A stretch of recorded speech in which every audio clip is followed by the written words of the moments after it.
Gee, Brain, what do you want to do tonight? The same thing we do every night, Pinky. Try to take over the world. They're Pinky and the Brain.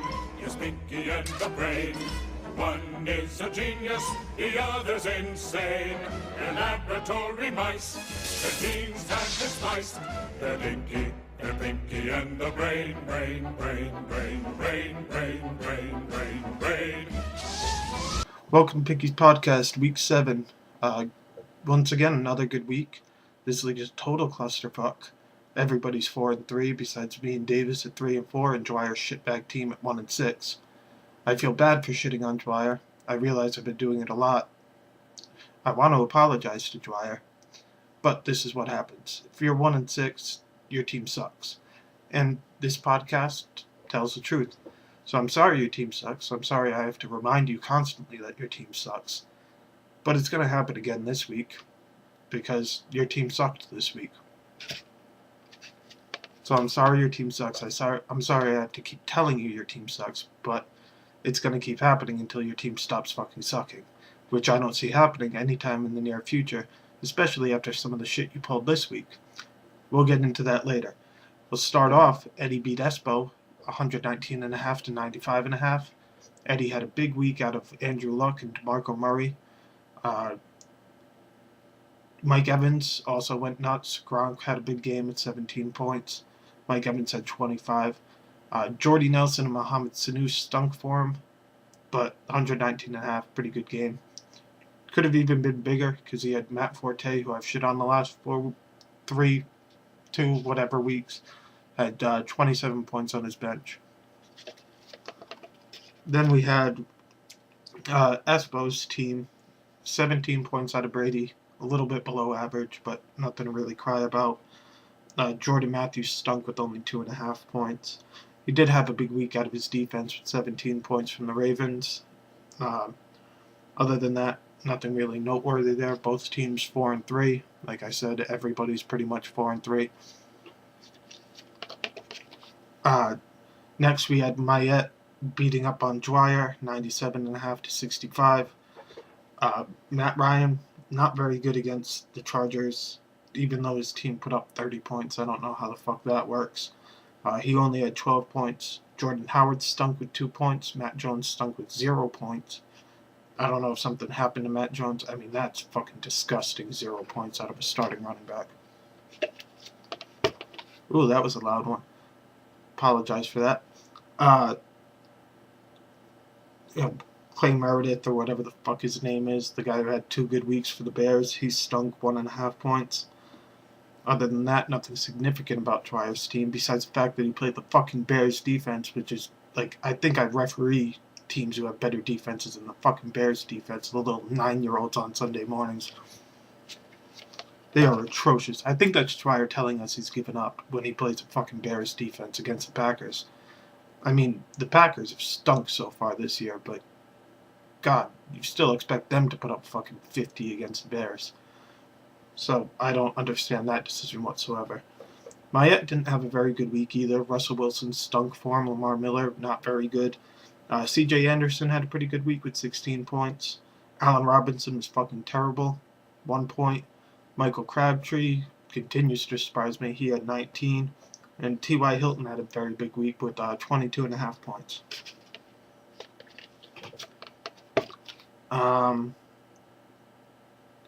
So Mayette's now 4-3. Dwyer's 1-6. His team sucks, and he needs to get his shit together and stop playing the Bears defense.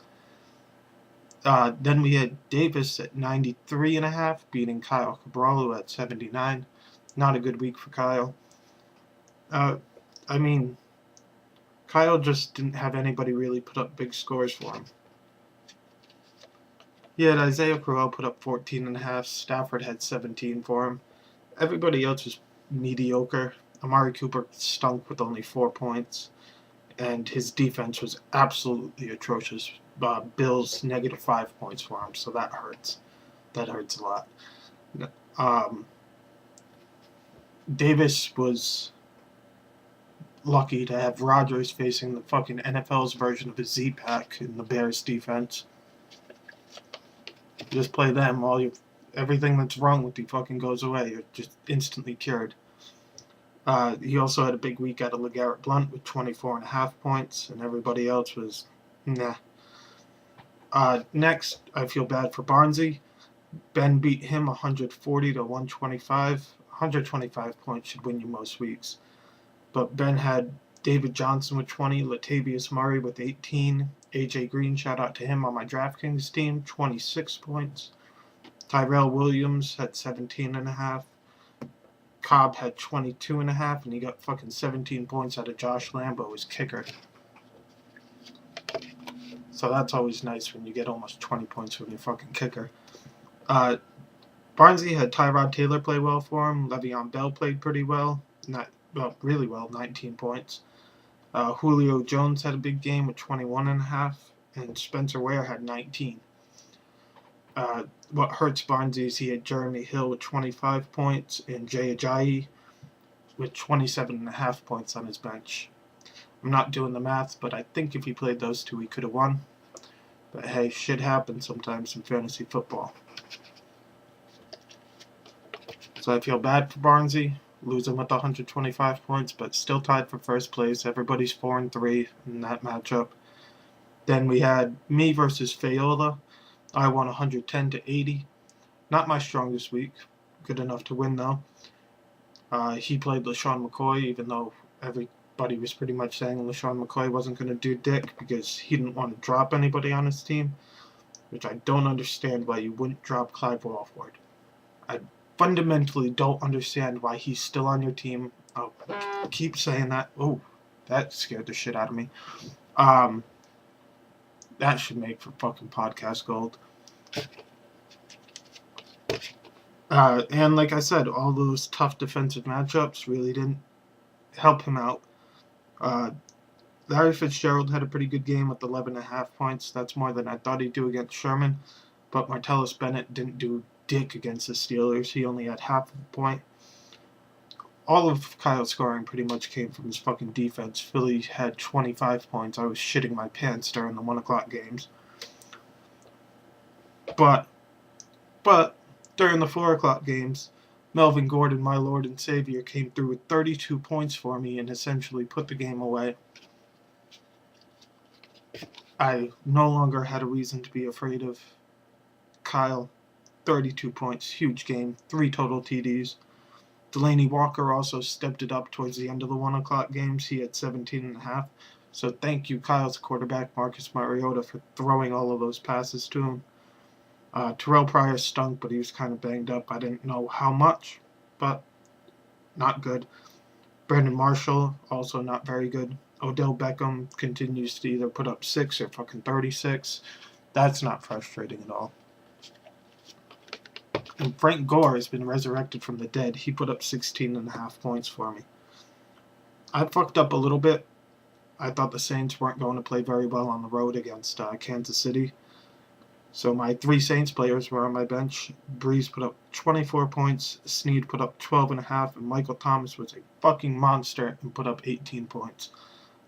I'm starting to really fall in love with him. I think he might even play well against Seattle next week. So Fayola's now 4-3. I'm 3-4. It's a giant clusterfuck, like I said before. The matchups next week, I'm facing Kyle Cabral. That should be interesting. Try to get back to 4-4. Even this out. Make Kyle 4-4. Tie him up. Spank that ass, baby. Then we have Mayette versus Eddie. Both of those teams are 4-3, so one of them will be in first place. One of them will be tied for second.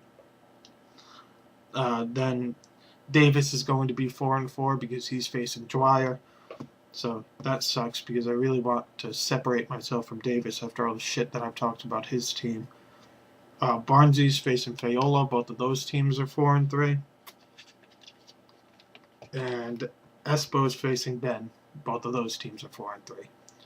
So next week we're going to have a bunch of 4-4 teams and a bunch of 5-3 teams. Hopefully. I'm hoping that I'm 4-4. I don't want to be 3-5. That would suck if I got set back a little bit in this tremendous comeback that I've made. But good luck to everybody except Kyle Cabral. I still love you, Daddy, but I'm coming for that ass this week.